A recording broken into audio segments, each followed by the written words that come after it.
Ça y est, la fin d'année approche et les dernières nouveautés manga commencent à arriver dans les librairies. Et avant de faire une petite vidéo rétrospective de cette année, des nouveautés, de qui y a eu, etc., je vais vous présenter ce qui est sûrement pour moi ma nouveauté préférée de l'année, que j'ai pas encore eu l'occasion de vous présenter. Ma nouveauté préférée car elle vient d'un auteur que j'affectionne tout particulièrement. C'est un genre qui ne me lassera jamais, dans une époque qui ne me lassera jamais, avec un trait qui ne me lassera jamais non plus. Car le retour d'un auteur qu'on apprécie sur le marché, c'est toujours un plaisir assez particulier quand même. Si vous êtes fan du Jump, je pense que le nom du mangaka ne vous sera pas anodin car on parle aujourd'hui de Hiroshi Shibashi et sa nouveauté aux éditions Mangetsu, Iwamoto Senpai. Et je vous assure, si vous êtes fan de Neketsu de combat, il ne faut surtout pas passer à côté de ce titre. Enfilez vos uniformes et partons ensemble à la découverte de Iwamoto Senpai aux éditions Mangetsu. Mais tout d'abord, comme d'habitude, laissez-moi vous faire un petit résumé du manga. 1910, le Japon connaît une période de profonds changements dans sa société. Kodo Iwamoto, un jeune cadet de l'école militaire impériale, se voit confier la mission d'explorer les phénomènes surnaturels qui surviennent à travers le Japon. Sous la direction de son supérieur, M. Kitsujo, il s'engage dans des enquêtes risquées, le conduisant à dévoiler des secrets anciens et à confronter des êtres surnaturels. Alors vous noterez que le résumé est assez court et c'est totalement voulu car je pense qu'il n'y a pas besoin d'en savoir plus pour comprendre un petit peu la vibe. Et pour les 2-3 personnes qui suivent quotidiennement mes vidéos, vous aurez pu remarquer quelque chose, c'est l'année. L'année durant laquelle se déroulent les événements est 1910. Nous sommes à quelques années près dans l'ère Taisho, une ère que j'ai pu vous présenter quand je vous ai présenté le manga Les mystères de la résidence Kaikin. Car effectivement, si on n'est pas encore directement dans l'ère Taisho, 1910 c'est quand même une année où les choses commencent à évoluer dans la société japonaise. Le Japon commence sa mondialisation et à puiser dans les ressources que lui offrent les différents pays dans le monde. Et cette appropriation de certains mœurs étrangers va conduire évidemment le Japon à changer esthétiquement et sociétalement son empire. Sauf que cette fois, on est vraiment aux prémices, on n'est pas au cœur de cette mondialisation et de ce changement. Ce qui est important de noter, c'est qu'au Japon, les temps changent. Et dans ce climat de changement, il n'est pas étonnant pour les mangaka de vouloir mettre une patte surnaturelle et mystérieuse dans leur manga. Car évidemment, cela reflète parfaitement la peur de l'inconnu que subissaient les personnes japonaises à cette époque. Donc en termes de surnaturel, le début de l'ère Taisho ou la fin de l'ère Meiji, donc 1910, c'est une période qui est absolument parfaite.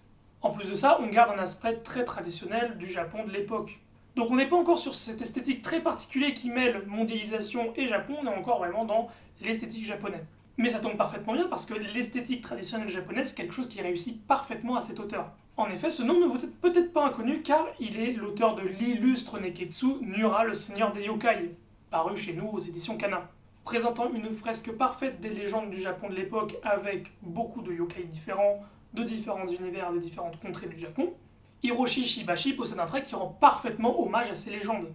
Entre crayonné précis et coups de peinture traditionnels, Nura est sans aucun doute un des mangas qui a marqué son temps dans le Shonen Jump à son époque.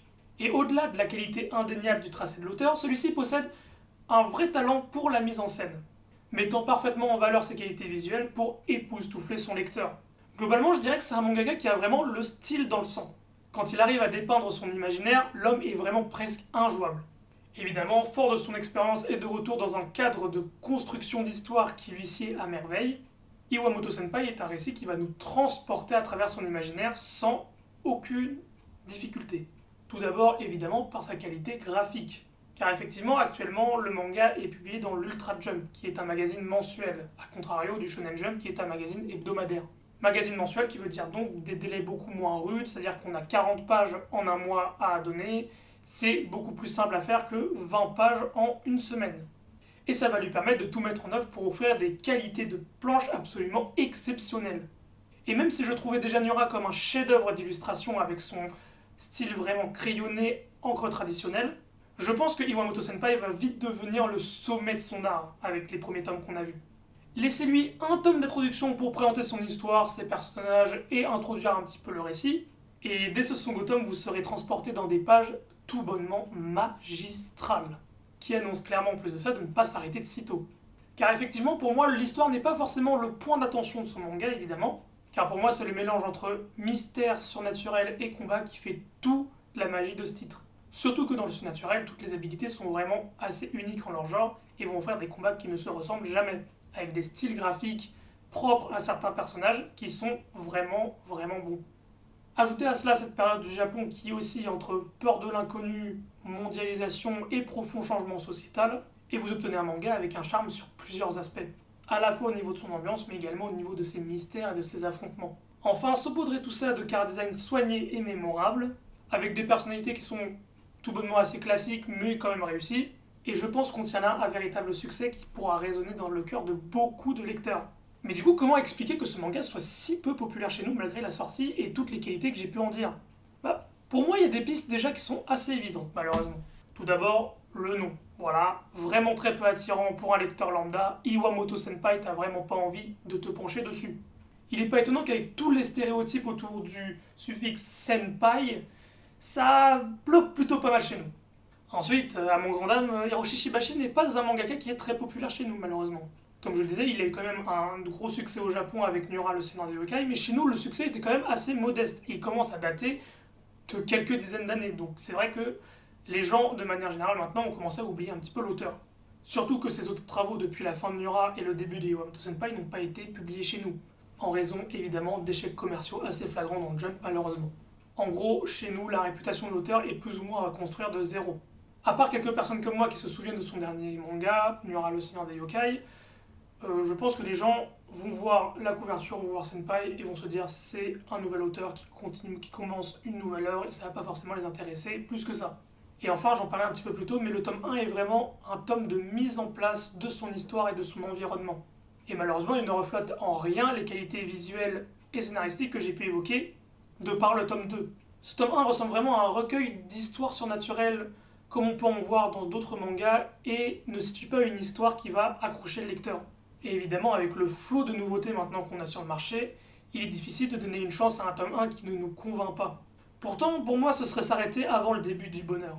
Parce qu'au-delà des apparences, Iwamoto Senpai est un titre aussi fascinant que réussi. Si vous aimez les neketsu au pouvoir surnaturel, voilà, vous êtes un client des mangas du Jump, vous aimez tout ce qui est Naruto, Bleach, le manga devrait vous parler. Mais en plus de ça, si vous aimez les personnages stylés et les planches à couper le souffle, vraiment ne passez pas à côté de cette pépite qui ne trouve malheureusement pas le succès qu'elle escompte chez nous. Comme j'ai pu le dire au début, moi c'est ma nouveauté préférée de l'année, je la recommande à 100%. J'espère que cette vidéo donnera envie à certaines personnes de s'y plonger ou au moins de tester les premiers tomes, car je pense qu'il fait beaucoup trop bien ce que le lectorat actuel de Neketsu recherche, mais qu'il n'est pas au courant. Ce serait dommage de passer à côté d'une pépite comme celle-là, je trouve. Si la vidéo t'a plu, n'hésite pas à partager, à t'abonner, à mettre un like et à mettre un petit commentaire pour me dire ce que tu en as pensé de ce titre si tu l'as testé. Je vous remercie de m'avoir écouté, c'était Elio et je vous dis à la prochaine pour une nouvelle vidéo. Ciao!